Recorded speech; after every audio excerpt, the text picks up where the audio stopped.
the pitch is looped towards shortstop. Petroselli's back. He's got it. The Red Sox win. And he's pandemonium on the field. Welcome to the Great American Collectibles Show, brought to you each week by the National Sports Collectors Convention. Join us every Wednesday evening at 6:30 p.m. Eastern Standard Time and get the latest news from the greatest experts in the sports collectibles world. You can watch us on the Great American Collectibles Facebook page, as well as YouTube, or you can listen to us on Spotify, Pandora, iHeartRadio, or any of your favorite podcast platforms. And now your hosts, award-winning sports collectibles author Tom Zappola and Boston radio personality Lou Blasi.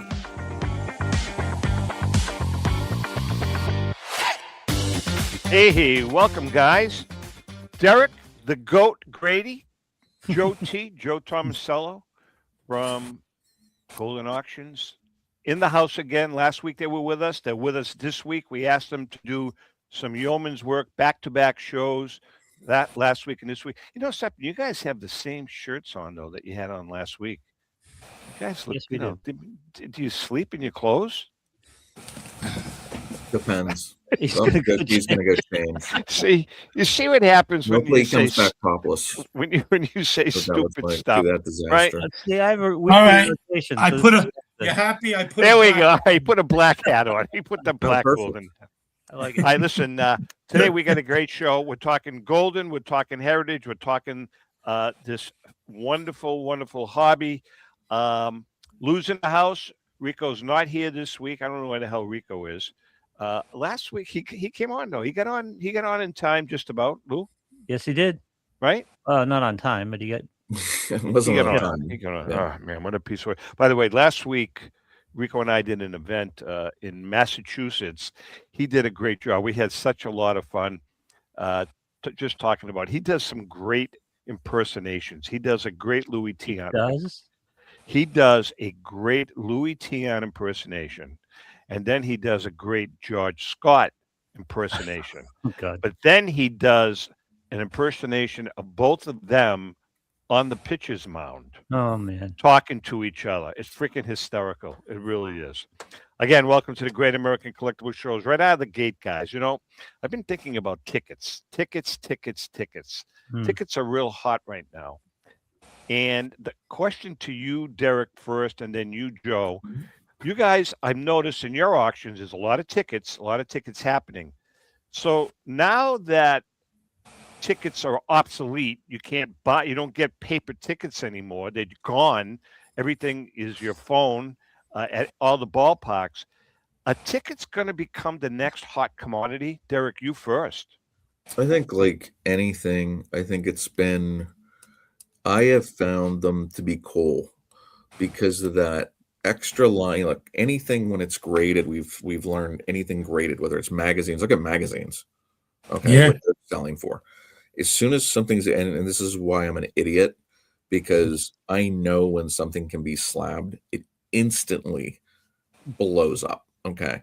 So whether it was signed rookie cards or signed cards, whether it's tickets, whether it's magazines, I mean, you could go to shows and just get magazines cheap, for decades, right? And or on eBay or wherever, and now they're through the roof because of pop reports. Tickets, same type thing. You're seeing these historic moments where I think it's cool to have a Miracle on Ice ticket, to have these Right. rookie ticket date, where it will say I lost it, but there's a ticket stub of, it was like, I forget that one of the greatest drafts for the Steelers, and it was like 4 Hall of Famers rookie debut ticket, and it listed out the players. And there's tickets like that are so cool. And you see, what if it's a Griffey rookie debut ticket, or I got a Babe Ruth ticket would go for a fortune. We see what the Jordan debut tickets sell for, ticket stubs. I just think it's really cool. I do think it's undervalued because how many people threw out their stubs? How many people to find a full ticket is just amazing when you find a vintage full ticket. But I do think it's sad. I think, I grew up I guess my main decade would have been the 80s. And I probably still have some concert tickets stubs that I just refuse to throw out in a junk drawer that are somewhere in my basement in a box because I just refuse, because we save those things. Yeah. I mean, you look at ticks.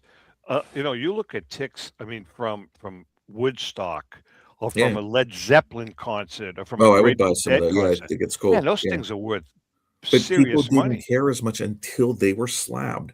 That's the insanity, is once an authenticator slabs it and puts it on the title, now all of a sudden everybody's, and Joe, you know how many people want things reholdered, even though they know what it is.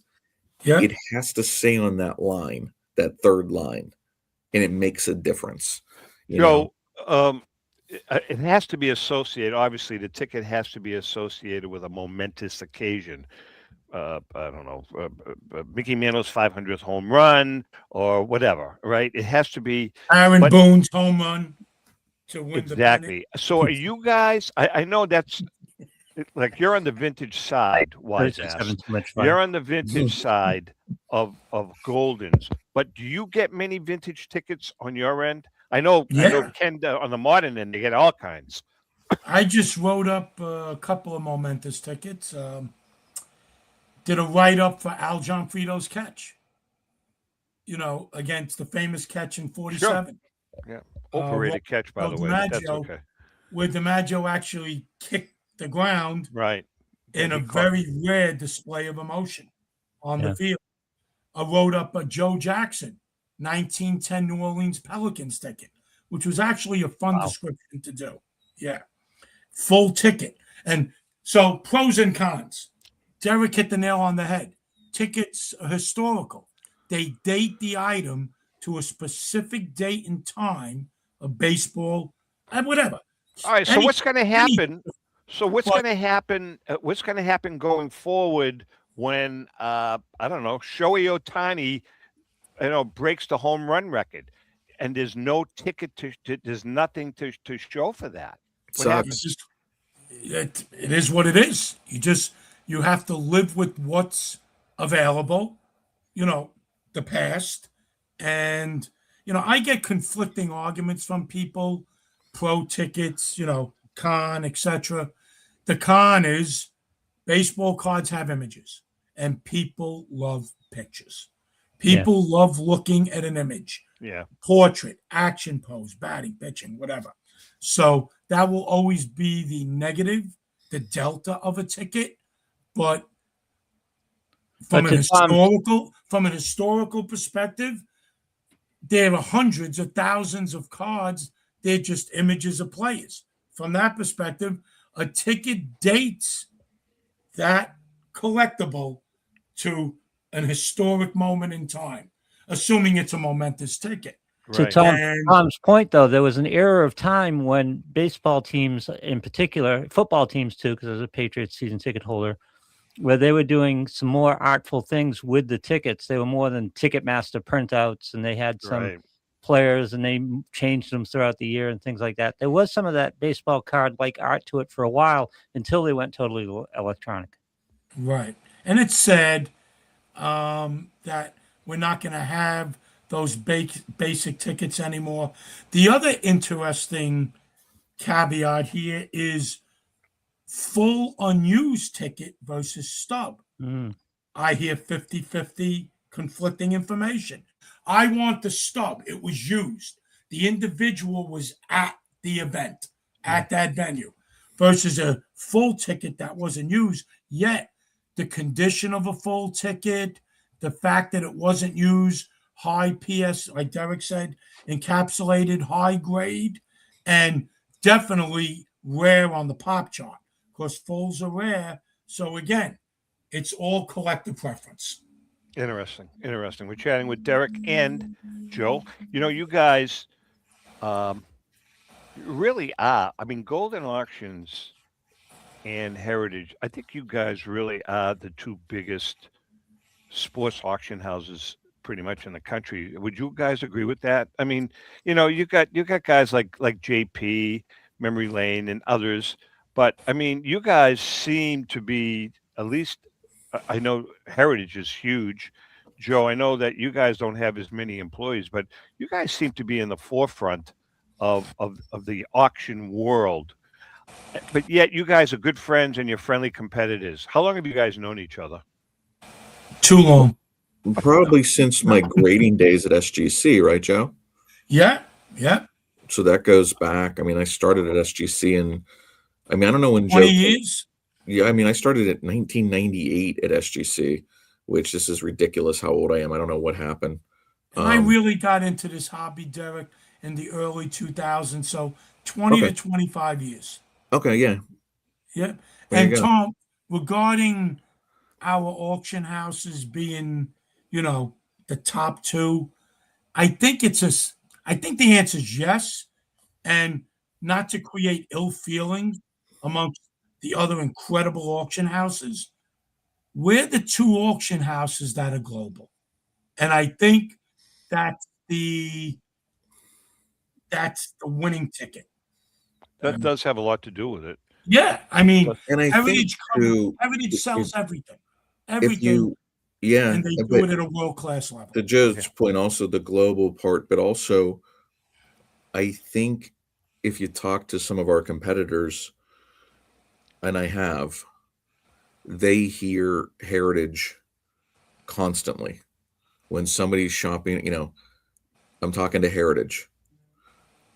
They also we hear a lot. I'm talking to Goldin. Those are the names we hear most. And I bet you that's what Joe hears most as well, that he hears, I'm considering Heritage, right? Let me click off this this call. Nice ring you have, man. Nice ring you have. Yeah. So basically, I think that speaks volumes. If your competitors are saying, I hear your name all the time, every time, and we hear Joe Golden.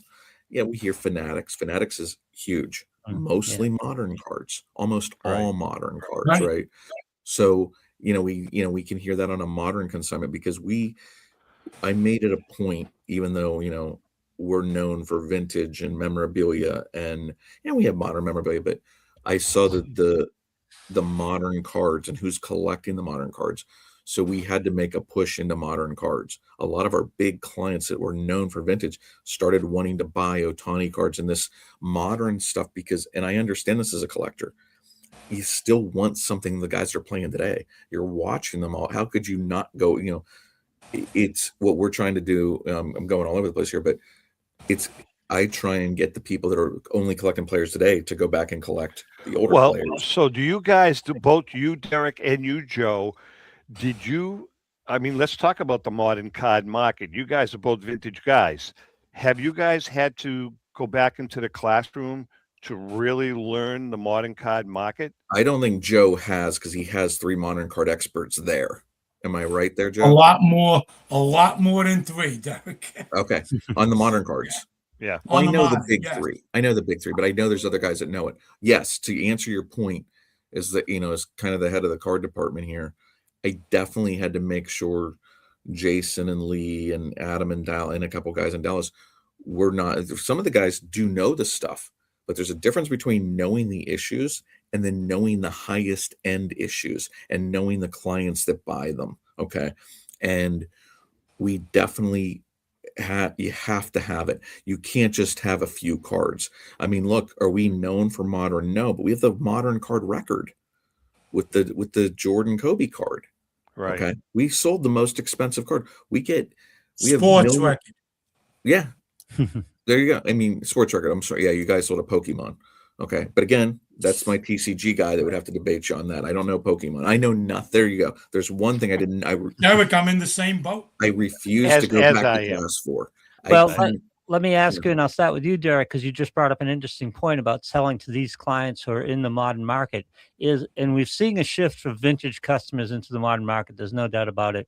Yeah. But you have to evolve for the modern market and the modern clientele, or is it all kind of melding together, or is it moving one way or the other? Is it moving? I'm seeing some younger guys, which I love, buying Babe Ruth cards and Ty Cobb cards in any grade. That's the other thing.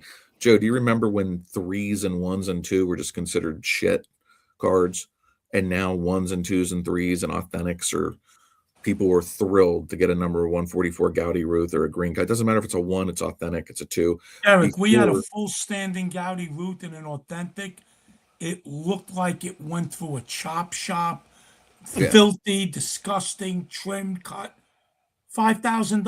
I I almost love fell it. out of Yeah. my chair. Wow. See, I love this I because couldn't believe it. so the people that are going back, and that's why it's important too that we're still talking about 52 manos. We're not just talking about these Otani rookies. We are still talking about 52 manos, and these modern guys love 52 manos. And again, 52 manos in any grade, 51 Bowman manos almost now in any grade.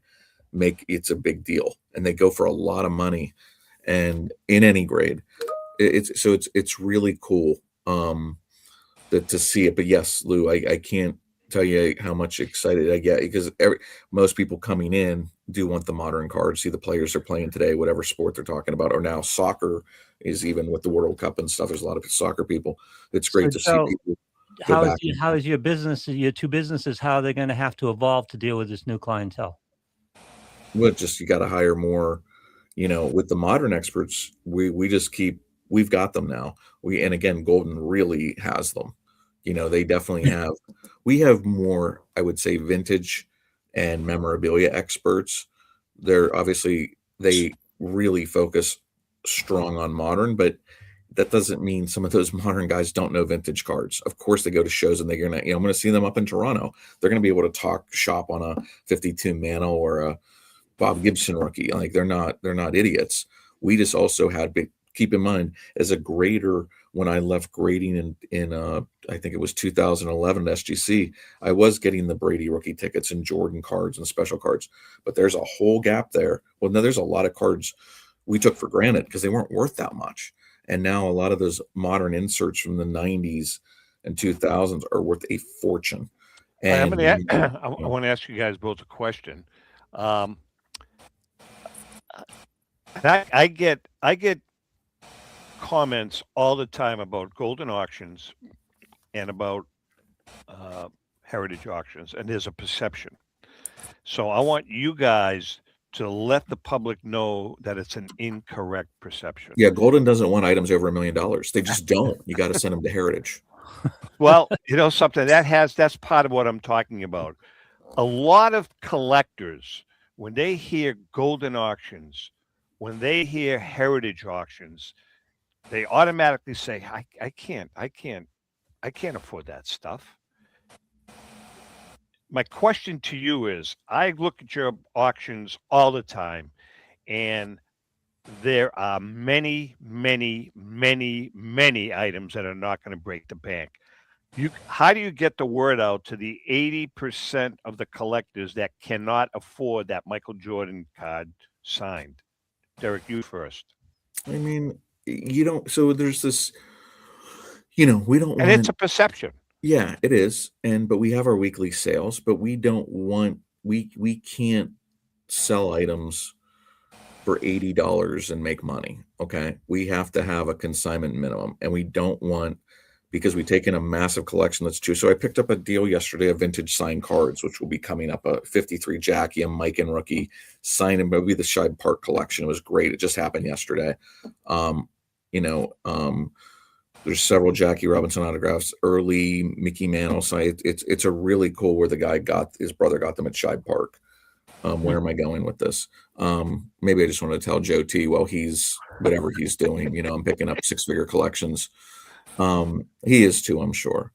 We went to the point. You can't just come up to us with. So my point was, in that $200,000 collection, most of the value are in those top 10 cards. Right. Okay. Then I've got to run a group of 53 signed, 53 Bowman signed. I can't just take in 14 signed 53 commons and run them individually. That doesn't happen. And Joe, the same holds true for you, right? Yeah, you have to take in the low to get the high. Yeah. And like Heritage, we have weekly auctions, 52 a year. We got monthly elite auctions. Those need to be $1,000 or more. My own vintage auction, Tom, there's $200 to $400 cards in that auction. All right. So if someone walks into you, the Joe, perception is wrong. Right. That's the is. point I'm trying to make.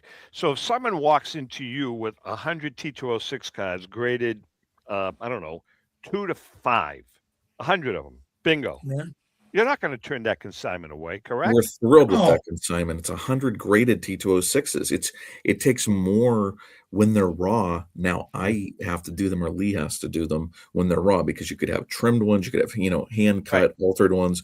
That becomes more. But the graded stuff, that's a dream. And T206s is a dream. But when you have 67 baseball commons and eights, okay. No, I can't just sell 100 of those. There's got to be stars in it, a partial set. Derek, you're gonna lot those cards. We're gonna lot them. But also, it's kind of like a $5,000 minimum. But again, for single graded cards or something, we might drop that. But if you came up with a collection that's going to total over 5,000, but if you just come up with $300 worth of cards, that's not for us. I'm going to send you somewhere else, or $800 worth of here's a few items. Well, so let me ask you before we take a break. You guys are all friendly competitors, and you just said something, Derek. So you would not hesitate to send them to one of your friendly competitors. Well, if it's below our consignment minimum, and I realize it's too much work, and we're just not going to make any money based on our overhead, based on, of course I'm going to send them. I'm going to bury Joe T in low level leads, so then I can go get the bigger ones. There you go. Right. I listen. I want to keep him busy. And I'll pass those leads right on to other Huggins people. instead. Yeah. All right, listen, we're going to take a quick break. Derek's in the house, Joe's in the house. We come back, we're going to continue our discussion, but we're going to have a segment from an All-Stars Cardboard Memories. Hang in there. We'll be right back.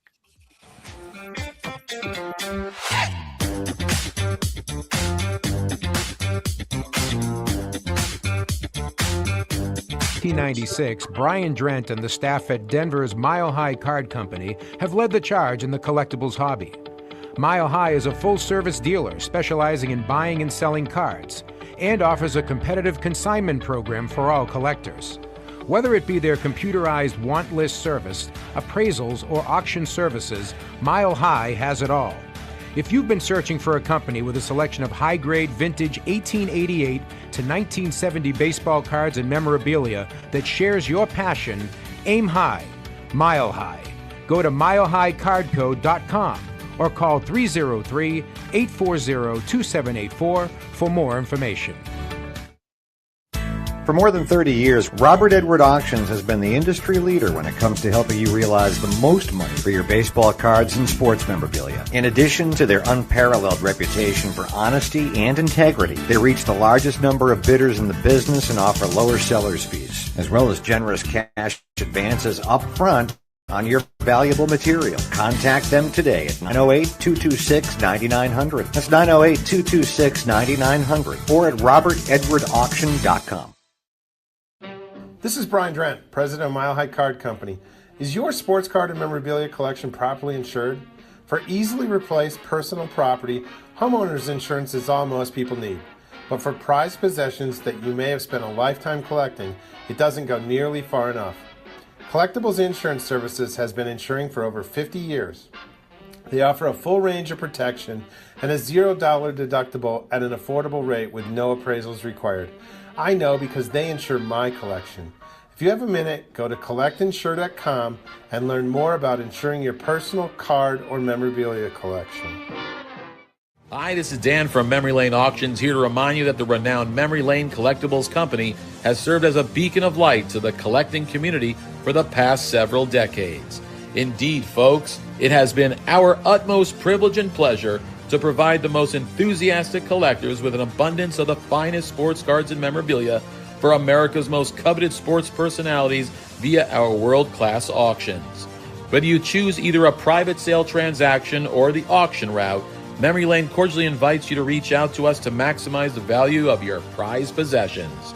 Also, it is not just sales that we pride ourselves on being the best of the rest, because if you are seeking a particular keepsake for your esteemed gathering, we will be relentless in our quest to find that special piece to fulfill your collecting dreams.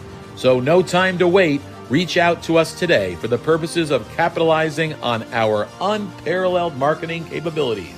Simply pick up the phone and dial 877-606-5263. That's 877-606-LANE, or find us on the World Wide Web at www.memorylaneinc.com. Now is the time for your valued consignment to ultimately become another one of Memory Lane's record-setting prices.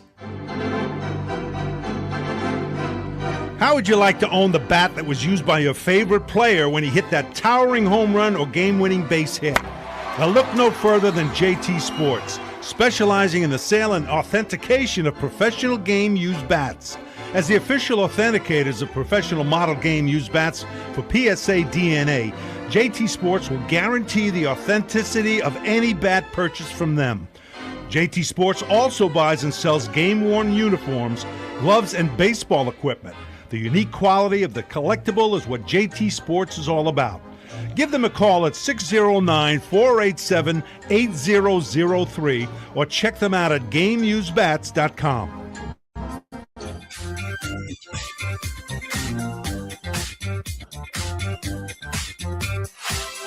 Okay, we are back. Joe Tomasulo from Goldin Auctions is in the house with his black hat. Joe, I like that hat. The white hat's kind of ugly, to be honest with you. You know why I like the white hat, Tom? Because the Goldin shirts are black. So and Derek, it's too much. It's too much black. I'm trying to do the Johnny Cash look. I come on in black all the time. Yeah. Well, Derek, not for nothing, but I have a Goldin hat that was given to me. I don't have a heritage hat. Do you guys even have heritage hats? We have heritage shirts, though. Well, I don't have one of those either. We're just afraid a bum like you walking around a show with a heritage shirt on. People might come up to you and be like, "You work for Heritage," and we just don't want that. Okay, it's time for our segment. It's time for a segment from an All-Stars Cardboard Memories, brought to us each week by our friend Paul Borges and PB Collectibles. Go to pbcollectibles.com for that special vintage card at an amazing price. As you all know, this book, we did very well. We're still doing very well with the book, An All-Stars Cardboard Memory. This book was written by Tom and Ellen Zappola with Joe Orlando and Rico Petrocelli. And as many of you know, we've talked about this before. Rico played with or against 55 of the greatest Hall of Famers during the golden era of baseball, everywhere from one of the most overrated players of all time, Mickey Mantle, to guys like Hank Aaron, Roberto Clemente, Brooks Robinson, and the rest. So I've been reading a segment each week. You can get the book by going to tomzappolamedia.com. I believe it's on sale. The book regularly retails for $39, but I think it's pretty cheap. Anyway, this week, Rico's choice was Brooks Robinson. And Rico and I had a blast when we put this book together, because him and I would be sitting in a restaurant, sitting in a bar, having a cocktail, and then I would turn on my phone and say, talk about Brooks Robinson. All right, so this week we are talking about Brooks Robinson. Rico says, I could spend hours talking about Brooks, not only on the field, but off the field. A real gentleman and a class guy. He was friendly and outgoing, and we became really good friends. We would joke with each other and have a few laughs when either he was on third base or I was on third base. Brooks was such a great third baseman. He had that first step. He was so quick, and his anticipation was amazing. Brooks had an uncanny ability to go both ways, and he was a magician at backhandling the ball. He was also outstanding at handling the bunt. Frank Malzone, my mentor, when I made the switch to third, was the only other guy who could field the bunt like Brooks Robinson. I studied Brooks a lot when I switched positions, hoping to pick up some pointers. When we would play the Orioles and I was in the dugout, I would focus on Brooks, closely watching his every defensive move. Did he have that first step because he was anticipating, or was it a God-given ability? Brooks was a solid hitter and had a great stance. He had that sweet swing and could hit the ball to all fields. At the plate, he could go the opposite way. He'd take a fastball low and away and then go the opposite way. He was also a clutch hitter and got some big home runs. Brooks was actually a better hitter than he gets credit for. Everyone talks about his glove, and who can blame them? He saved so many runs for his teams defensively that it was mind-boggling. I have Brooks in the top 2 third basemen of modern times, along with Mike Schmidt. Off the field, we did a few fantasy camps together. There was one fantasy camp that the Red Sox did jointly with the Orioles. Brooks and I talked a lot about the present-day players. He loved Mike Schmidt. When we traveled to Puerto Rico with the All-Stars in the 1960s, his wife Connie and my wife Elsie hit it off, and we all had a great time together, especially after we got to know each other better in Puerto Rico. He would always ask about the family when we were shooting the breeze on third base. I'll never forget when Tom Phoebus, the Orioles pitcher, threw a no-hitter against us, and that was in April of 1968. We were the defending champs, and Phoebus had been the AL Rookie of the Year in 1967, so we were expecting it to be a battle. Brooks robbed me of a hit in that game. I hit a line drive in the eighth between short and third. Brooks extended himself parallel to the ground and made an absolutely spectacular catch to save the no-hitter for Phoebus. Brooks Robinson truly deserved to be a first ballot Hall of Famer. As an MVP, perennial Gold Glover, and All-Star, he was one of the best. I am not ashamed to say that I admired him as an opponent and as a man. Both on the field and off the field, he was a great ambassador to the game. I was proud to know him and his wonderful family. I still wish I had the ball, though, that got by him. And that's another excerpt from an All-Stars cardboard memory. Now, Derek, you have some history with Brooks Robinson, correct? Yeah, I just went to the Cal Ripken Foundation, their 25th anniversary, sitting at the Brooks Robinson table, and he had just passed. But why am I up there kissing you? Anyway. That's load on me. Canada wanted to use it. Okay. So, yeah, I took in the Brooks Robinson collection for Heritage, and I want to tell you, I know all the kids. Connie, she's still alive, but I'm close with Brooks Jr. It's actually the third, I guess. I don't think Brooks was actually junior, and his son's really the third. But wonderful family. All the kids are successful. First family ever where we were together and we say, Connie said, "What do you guys want?" The three boys, the daughter. Okay. And every one of them said, we grew up with it. We saw Dad play. We lived it. Johnny Unitas came over to the house. Frank Robbins came over to the house. I mean, everybody came, that's how they lived. And they said, we don't need anything. You're going to give it all to charity. Give it all to charity. And that is how they raised their kids. That is how the Robinsons lived. And I think Wounded Warriors, Catholic Charities, and and they've done, lots of donations that we probably don't even know about to local high schools and baseball fields. And, he's got a statue. I drove up with him. He drove like a demon. It was hysterical. He insisted on driving. I was at their house up to, I think it was York, wherever he played. I don't remember the where he started in the minors. And we took a picture outside with a statue they just put up. And there was a guy sitting on a park bench, and he just, started tearing up. He couldn't believe Brooks Robinson because he went to see the statue and he couldn't believe it. Brooks was like, come in the photo. And the amount of times that I went out to dinner with them, and I call myself blessed to know them and be out to dinner with them, I would always be the one that would take the camera. People would come over, work up the courage to come say, Mr. Robinson, my son's named after, my daughter, somebody's named after Brooks, right? Right. And can we get a picture? I hate to interrupt you. Well, they always hate to interrupt you, but they do it anyway. And I would take the camera. I would go find a pen so they could sign autographs. But it was truly, he was a gentleman, and, he was so well loved by the Orioles. Rick, I love the guy. Joe, what do you have thoughts on him as a third baseman? Where do you rank him? Well, obviously Schmidt's number one because of his bat. And Schmidt also won like 9 or 10 Gold Gloves. But fielding-wise, he set the benchmark, Tom. I mean, he was so smooth. Here's the thing. You couldn't be better defensively than Brooks Robinson. There's only a certain level you can achieve at anything. So Brooks Robinson set the benchmark. Are there third basemen who maybe competed against him defensively? Possibly, yeah. Even Clete Boyer. My dad told me Clete Boyer was a phenomenal third baseman. Greg Nettles in his prime with the Yankees. Great third baseman. And you didn't win a Gold Glove for 15 years. Yeah. Which is crazy. So if you were if you were in the AL, you weren't winning a Gold Glove, period.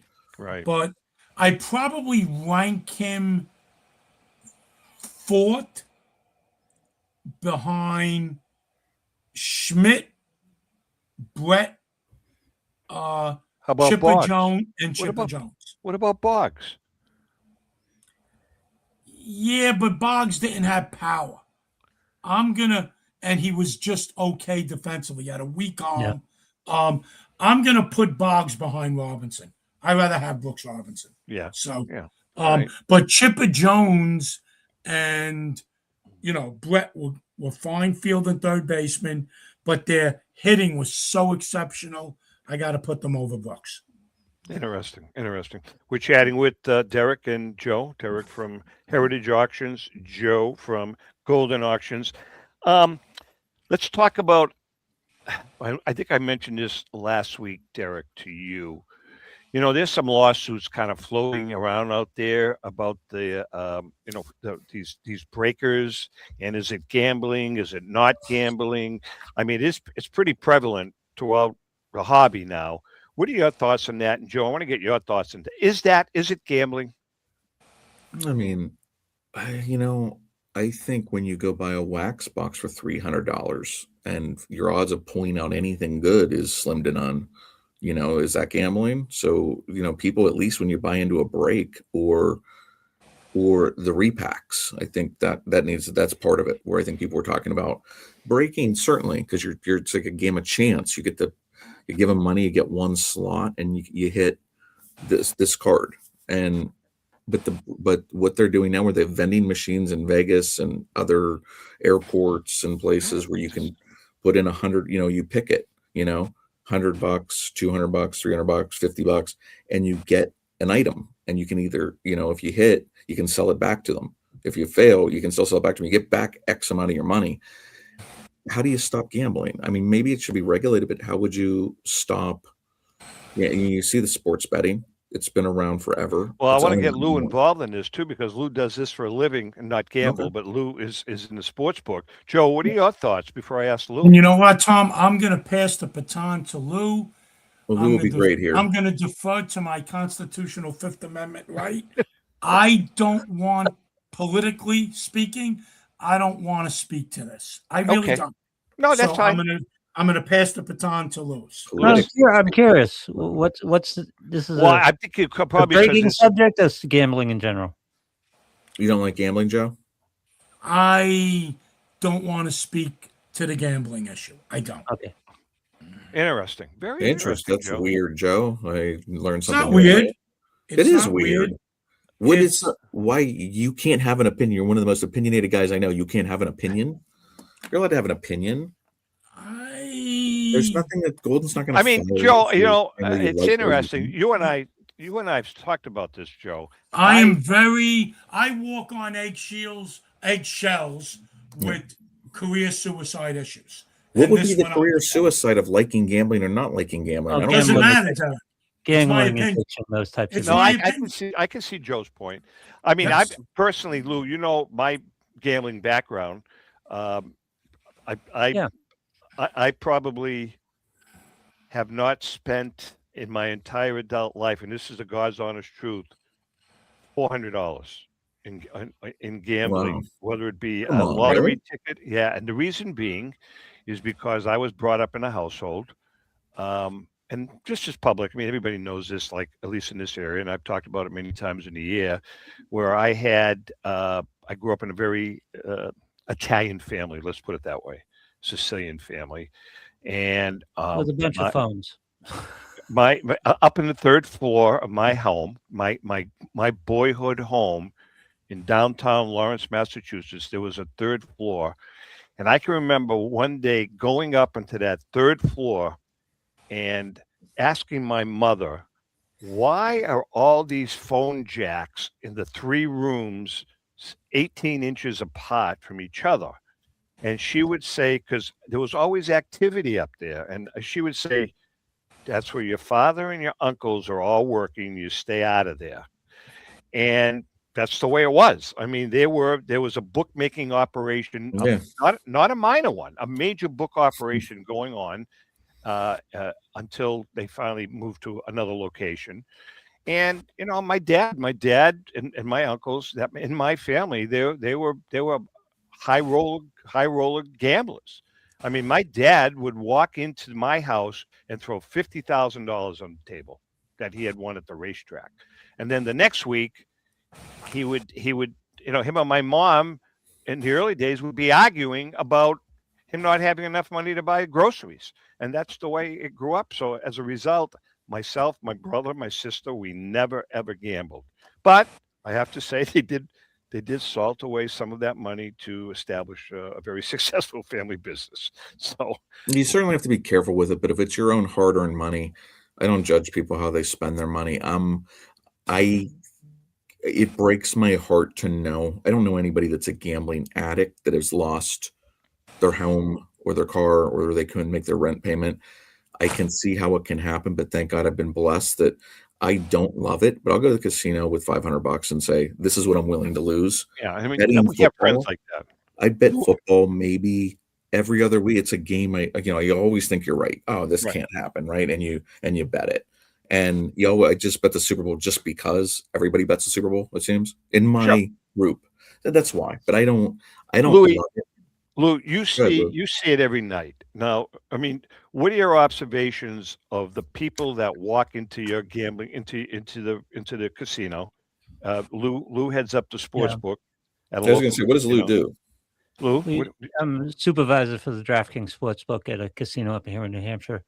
And we see this and we're empathetic to all this, especially the people who have problems. And I will tell you, we go through an annual training program every year. All of us who have been there a number of years, it's just an annual training program about problem gambling and identifying it. We just did trespass a gambler, I'm going to say 2 or 3 weeks ago now, because he basically told us he had a problem and kind of put us in a bind in that regard. Trespassing means he can't come back to the casino at this point. And I see people who I suspect, but here's the thing.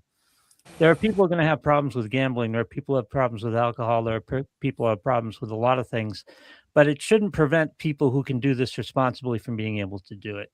And we talk about people with problem gambling, and it exists. There's no doubt about it. But we don't talk about people, and I see them every day. I got people who are gambling on a daily basis who I don't think necessarily have a problem and not threatening their personal lifestyle and things like that. I don't think you can legislate for the lowest common denominator. And by that, I mean the people with the most problems. I don't think it should be made illegal because of this. I have some problems with gambling because I'm a sports fan. And I think that a lot of the gambling markets that are made available, like prop bets and things like that, lead to all kinds of abuses. And I would like to see that cracked down upon, especially in the college levels. And at certain prop bets that can be manipulated rather easily without manipulating the outcome of the game, things like that.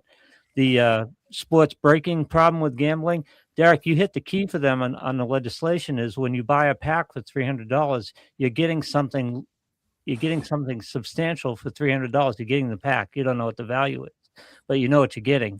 What they're kind of designating, and I think it's a very poor designation. I think it's a very poor separator. They're saying when you buy a slot in a break, you're just getting the slot. You don't know what the value of that is when you're buying it. So they're looking for ways to get involved in this and control it and possibly tax it. I think it's a little bit abusive. I think it's government intrusion in these cases. But I really don't have much to say about it. Governments are going to try to make money, and we're going to run casinos. And again, there are people who can gamble responsibly. There are people who can handle this responsibly. I feel for the people who can't, and we try to be aware of them and try to take care of them if possible. But like many products in our modern marketplace in our everyday lives, there are people who are going to abuse them. People abuse shopping. They abuse credit cards. They abuse absolutely. Alcohol. Yeah, there you go. Good point. That's a good point. All right, listen. Great example. We're going to take a quick break. Well said, Lou. And, it's a good topic. We're going to take a quick break. We got more to chat about. We have one more segment with two. Do you think you have a good topic left in you? Because you usually don't. Oh, I do. You hit it out actually, that was a good one. You know what? When we come back, I'll tell you what I want to chat about. God. I want to get your opinions. Two heavyweights, I say, in the collectibles industry. I want to talk about who or what the Mount Rushmore in the collectibles world is. The 4 icons in the history of this collectibles world. Hang in there. We'll be right back. Give it some thought, boys.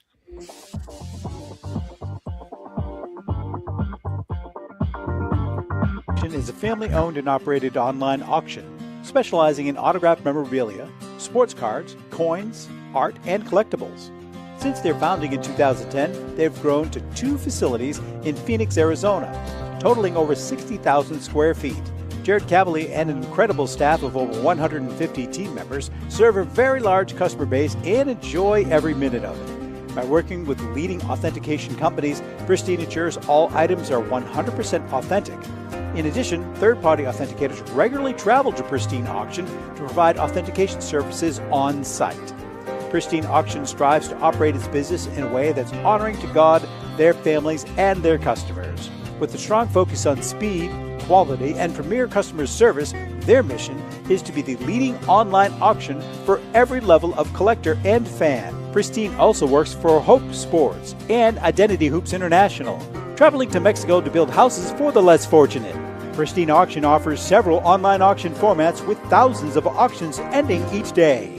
For more information, go to pristineauction.com. That's Pristine Auction, the best in the business. If you're a discerning collector interested in owning the most important pieces in the hobby, look no further than Leland's Auctions. The original sports auction and appraisal house, Leland's was established in 1985 by legendary Pioneer founder Joshua Leland Evans. And today, President Mike Hefner carries on the tradition. From the Tom Brady card and memorabilia collection to the famed Boston Garden Auction to high-end card auctions from every major sport, Leland's has always maintained the highest standards. Go to Lelands.com and get your bid in. That's Leland's, the hobby's leading sports auction house for 4 decades. It's often been said that championships are won on the practice field, and world records come only to those willing to work harder than everybody else.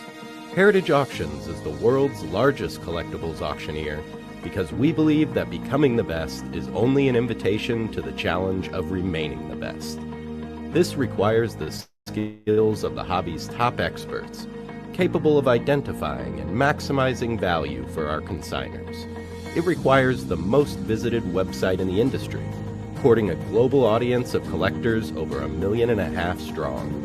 It requires a dedicated press department that expands our global reach far beyond the entrenched hobby marketplace.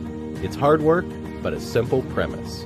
Present the finest collectibles to the largest population of potential buyers, and world records will come. We invite all listeners to put the unmatched power of Heritage Auctions to work for you. Auction evaluations are always free, and our commission-based fee structure ensures that our interests are always aligned. The highest possible price for your collectibles. There will always be new world records to chase, so let's chase them together. Visit our website at ha.com and request your no-obligation review today. Hi, this is Dan from Memory Lane Auctions, here to remind you that the renowned Memory Lane Collectibles Company has served as a beacon of light to the collecting community for the past several decades. Indeed, folks, it has been our utmost privilege and pleasure to provide the most enthusiastic collectors with an abundance of the finest sports cards and memorabilia for America's most coveted sports personalities via our world-class auctions. Whether you choose either a private sale transaction or the auction route, Memory Lane cordially invites you to reach out to us to maximize the value of your prized possessions. Also, it is not just sales that we pride ourselves on being the best of the rest, because if you are seeking a particular keepsake for your esteemed gathering, we will be relentless in our quest to find that special piece to fulfill your collecting dreams. So no time to wait. Reach out to us today for the purposes of capitalizing on our unparalleled marketing capabilities. Simply pick up the phone and dial 877-606-5263. That's 877-606-LANE, or find us on the World Wide Web at www.memorylaneinc.com. Now is the time for your valued consignment to ultimately become another one of Memory Lane's record-setting prices.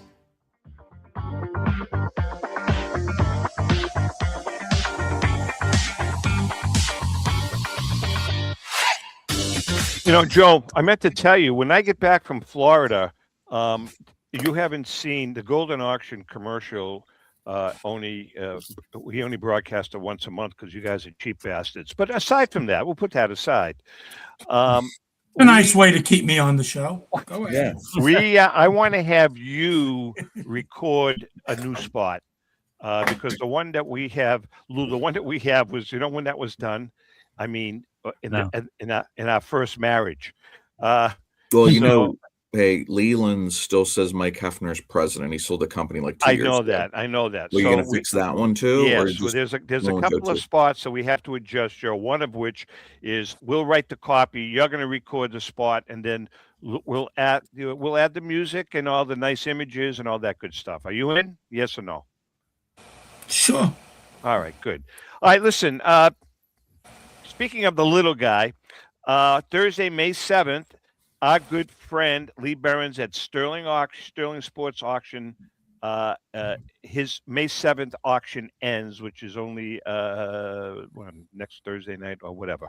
Thursday, May 7th. But listen to some of the really cool stuff. Now, again, Lee is the little guy that caters to the little guy. He's got a 1956 Topps complete set, a 1954 Bowman complete set break. He's got a 35 Gaudy Babe Ruth, a Butterfinger Babe Ruth, a Quaker Oats Babe Ruth, and an American Association Babe Ruth. He's got some T206s, a Ty Cobb with the red portrait, a Cy Young with an old mill back, a Vic Willis portrait with a Hindu back. He's got some commons with broadleaf, Carolina Brights, and Hindu brown and red backs, and Cycle and American Beauty backs. He's got a 54 Bowman Mantle, a Topps 57 with a PSA 6, a 58 with a PSA 6, and a 64 with a PSA 6. And then he's got some individual 1954 Bowman Ted Williams, 48 Leaf Joe DiMaggio's, 66 Venezuelan Topps Roberto Clemente, and a Jimmy Brown and Bill Russell rookie card. So if you have any questions, just go to sterlingsportsauctions.com. Lee's a great guy. He's been a big loyal sponsor to the show. And again, he's a one-man operation, actually, he and his wife. All right, I'm going to ask the question. This hobby, the Mount Rushmore of this hobby, the four individuals that you guys think really have impacted the hobby over the years. Joseph, let's start with you. Now, Tom, I was a little confused by the question. Are you talking about the top collectibles? No. The top four people that have had over the years an impact on this hobby. An impact. Okay. I'm going to go with Josh Leland. And I have Good to choice. say Josh because, like George Washington, he started it all. Good choice. I have to go Bill Mastro because he took it to another level. Good choice. And he took it to the level that Derek and I are fortunate enough to work for companies. That's Joe. So far, you're 2 for 2. Right. I have to put Joe Orlando in there because what Joe did with PSA really changed the concept of how to collect items. Interesting. And how could I not put in you gotta put Alan Rosen. Right. He's on my list. Yeah, you gotta. I mean, 100%. Yeah. I had some. You know, it's funny, guys. I had a bad experience. Had some good experiences with Alan, but then I had a real bad one where he rolled a Ruth Garrett ball back at me and told me to get the hell lost. Yeah, and you know what I wanted to do with that baseball. Oh yeah, I'm surprised. And Tom, I threw up a 80s. I could have created some severe damage. So anyway, Derek, I want to get yours now, Derek. Good choices. I 3 of your choices I have, except for one. I have someone else, but I want to get your opinion on that. Derek, who are your 4 heavyweights? 100% Josh Evans. 100% Bill Mastro. 100% Al Rosen. And then when you're looking for a 4th, David Hall came before Joe Orlando, and he started the set That's a registry. good choice. That's a good So choice. I can't. Joe Orlando doesn't exist without David. I mean, Joe's going to be successful at anything he does, but there's no grading without David Hall. He started That's a PCGS. good choice. He That's a started, very good choice. Yep. but PCGS. yes, PCGS. So because of the grading, and Joe was Joe at PSA was a better PSA. Let's just call it like we see it. I mean, he was. It's an expansion beyond comprehension where they're at now. But Joe kept everything under control, and started ticket grading and back grading and all these different grading. So he's obviously very important. But I'd say David Hall. But then I'd say on that, your last spot there between David Hall and Larry Fritsch was a pioneer. Yes. Okay, in a small little place in Wisconsin, doing those mail order catalogs in the back of magazines. When I was a kid, you see the Larry Fritsch ad selling, the 70s, and he'd have high number runs. If it would be football, it would be baseball, it would be this, that, and the other thing. You could go get your set. He was one of those pioneers that did it, and then generationally goes down to his son, then passed away. Now it's his grandson running the business. So, but there's, and I'm sure there's other people you can argue. Those for. are all, something. Every one of those choices is good. There's one guy that I kind of researched. And again, my fourth guy, I don't have a fourth because you've got Joe, you've got David, you've got Larry. Well, you have to have a fourth. What about Lou Lipset? Look, he's brilliant in that 19th century. But then you're going to say you got to say Jefferson Burdick. And that was the other guy, Jeff Burdick. But he comes before Lou Lipset. He's the one that organized everything. So he is actually on some people's. And now you're getting into collectors. Yeah, now you're getting into collectors. Right. Burdick would have impacted. But I know Joe.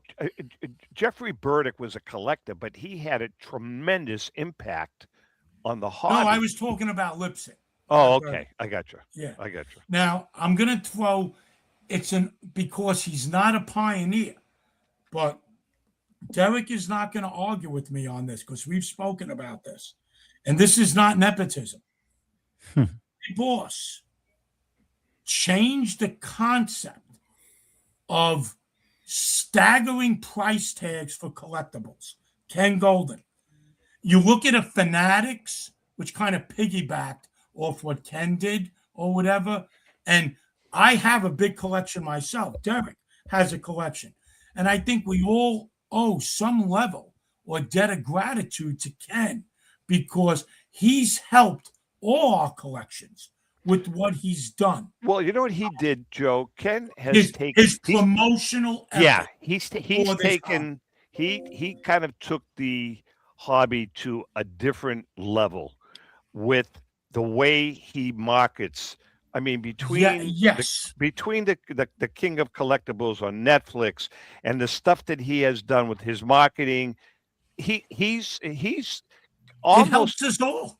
He's almost like an ultra modern version of Alan Rosen, where he's not a collector himself, but he's a P.T. Barnum, and I'm saying that as a compliment. You know what I mean? A P.T. Barnum, a marketing guy. You can still be. Yeah, I mean, you can still be a carnival barker, and there's no question he does that. And there's been times, but at the same time, he touts things that he thinks should be worth 15 million, and maybe they should be, and they go for half that. Or there's times where he touts something and it does go for what it does, like at the Declaration of Independence. That's an amazing item. Ken will sell. The one thing Ken does is he will sell an item. You can turn a camera on, and he instantly makes that the best item in the world. Makes you feel like your item. And so if you're the consignor of that item, he makes you feel like $1 million.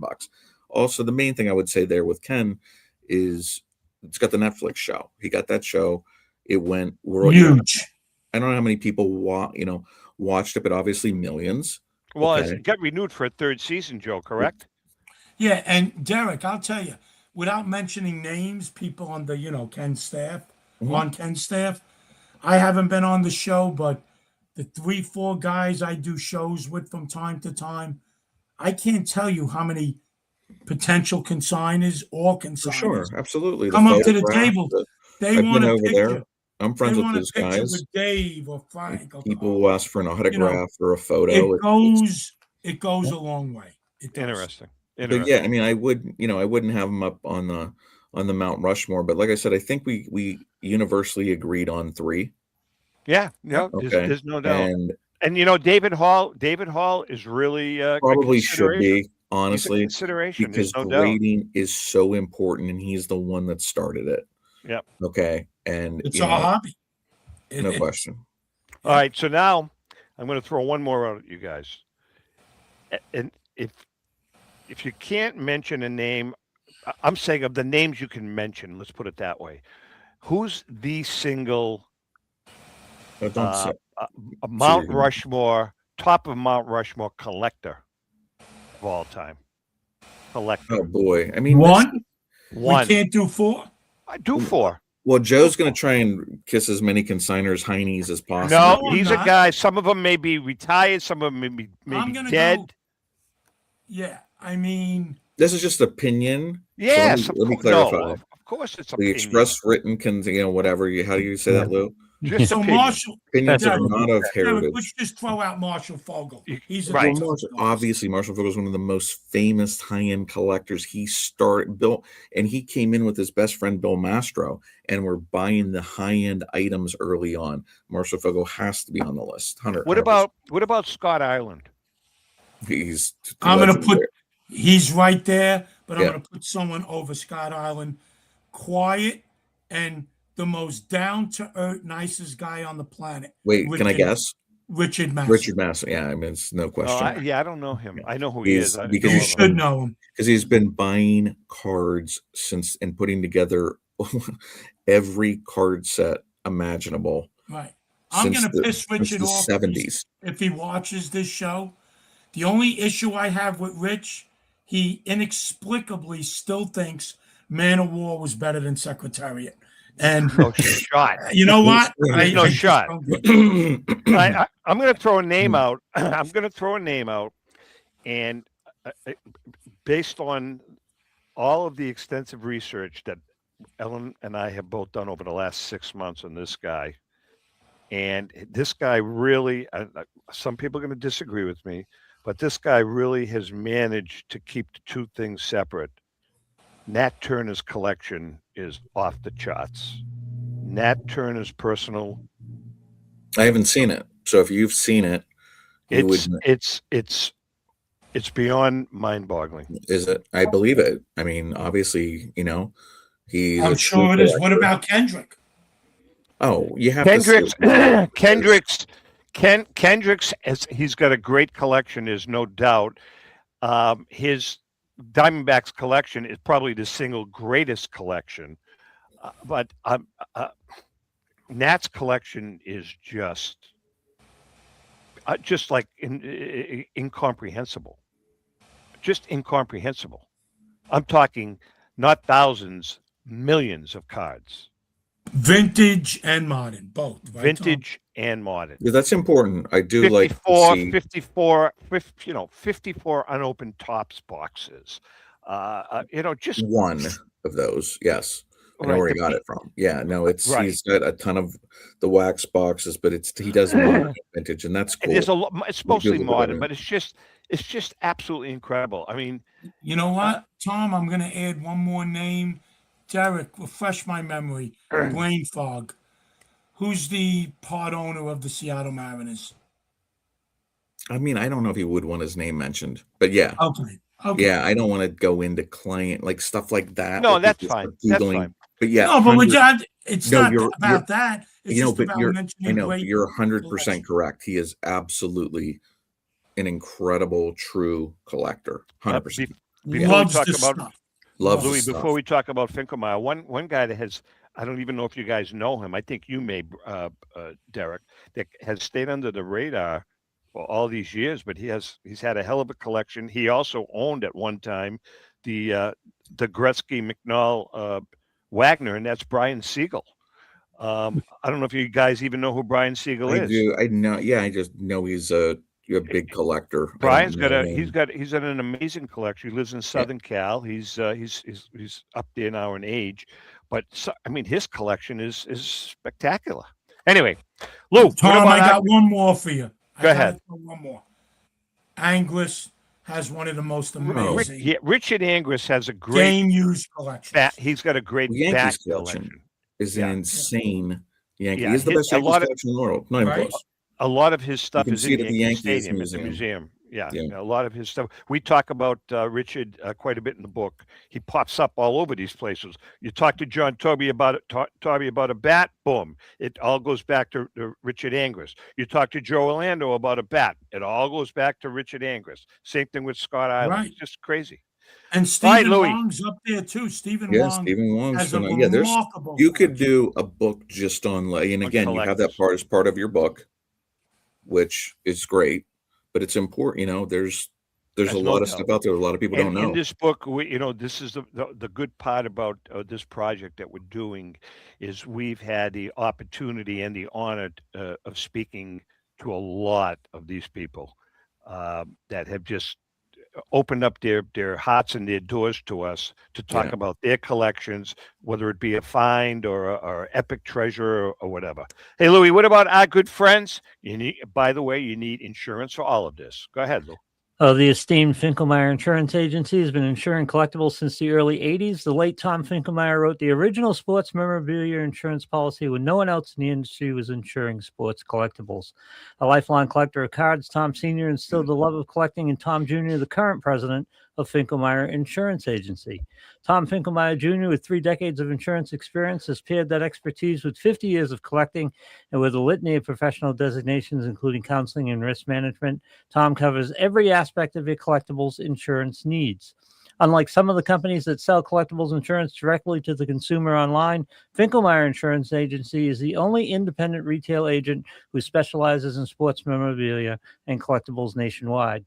Representing all major companies that sell collectibles insurance, there's no agent that insures more collectors, dealers, appraisers, auctioneers, or events in the collectibles hobby than Finkelmeyer Insurance. Our good friend and hobby legend, John Tobby of JT Sports, has been using Finkelmeyer Insurance for over 20 years. For more information, go to thefia.com, thefia.com. That's Finkelmeyer Insurance, where collecting is our passion. Guys, what can I say? You guys, the last couple of weeks, you guys have both stepped up to the plate. I greatly appreciate it. You came up with a couple good topics here. I loved it. I actually have a question for you. Yes, sir. For you and Ellen. Has this book on greatest finds, collections, has this been your finest endeavor with your book? Hands down, Joe. Ellen and I, we've talked about this ad nauseum.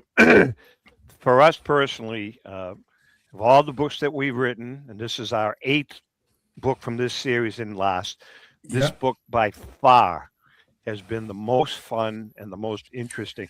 When you write about the T206 collection or the Crackerjack collection, you're limited. You're kind of limited as to what you're writing about. You're writing about the player, you're writing about the card and all of that.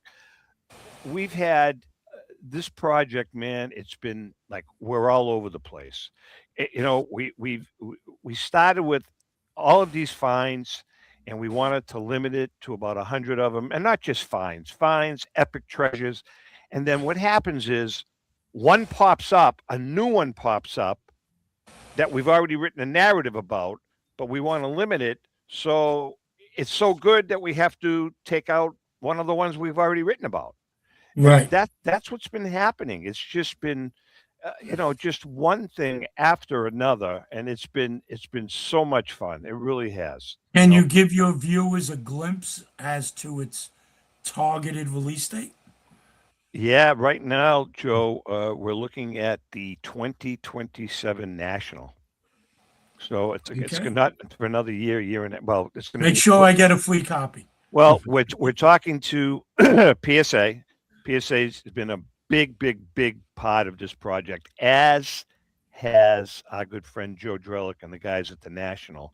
So we're kind of coordinating with both of those entities about the release of the book.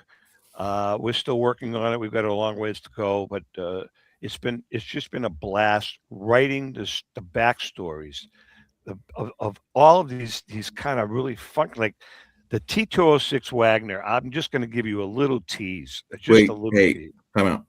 I got to catch a flight. All right, real quickly. No, you wait 30 more seconds. Real quickly. 30 seconds, Derek. The T206, the T206 Wagner, McNall, this isn't Wagner. Yeah, we're almost there where we can connect the dots, and we can almost go back to exactly where the card came from a tree because it's card. Yeah, okay, yeah, great. we're pretty close. Derek, thank you so much. Have a safe flight to Toronto. Joe, thanks so much. Louis, as always, great job. And to our viewers and listeners, thanks so much for all your support. And with that being said, happy collecting. Thank you. See ya.